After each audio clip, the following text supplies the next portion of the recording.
About everything about this case seems to be a little bit peculiar, just from the number of victims, more than 40 men that are claiming that they were sexually abused, but also what unfolded inside of that courtroom today. The judge even admitting that parts of it were strange.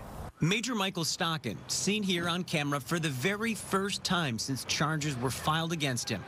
The major was surrounded by lawyers and whisked inside where cameras aren't allowed. And within the walls of the Cascade courtroom inside of JBLM, he faced a military judge declining to put in a plea for the 52 specifications or charges he's facing, including 47 counts of abusive sexual contact. On top of that, there was an incredibly rare moment in court when arguments were heard whether a protective order was necessary for discovery in this case after some evidence was leaked outside of the courtroom. A ruling on that order and what it could look like likely to come within 24 hours.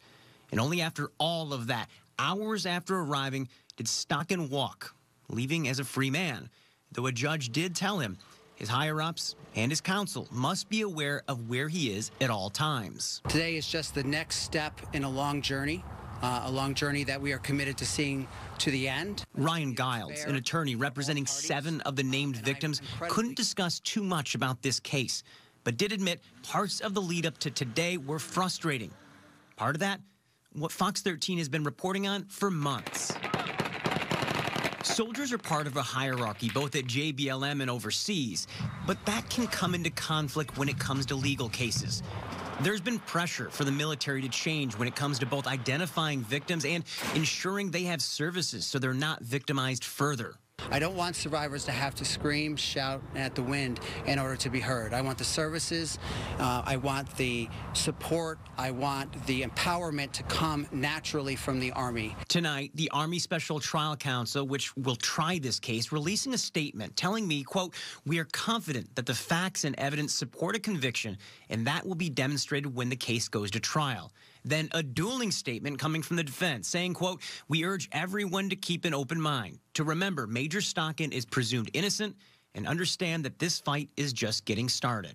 So we should have more details about what will happen as far as the discovery with this case in the next 24 hours. And then, of course, the big date to be looking forward to is in early October when this case will go to trial. Reporting from JBLM, Matthew Smith, Fox 13 News. There are some troubling details about the type of abuse Major Stockin is accused of. Out of respect to viewers that may find it difficult to hear, those details are only being made available over on fox13seattle.com, where Matthew is providing additional information and previous coverage on this case.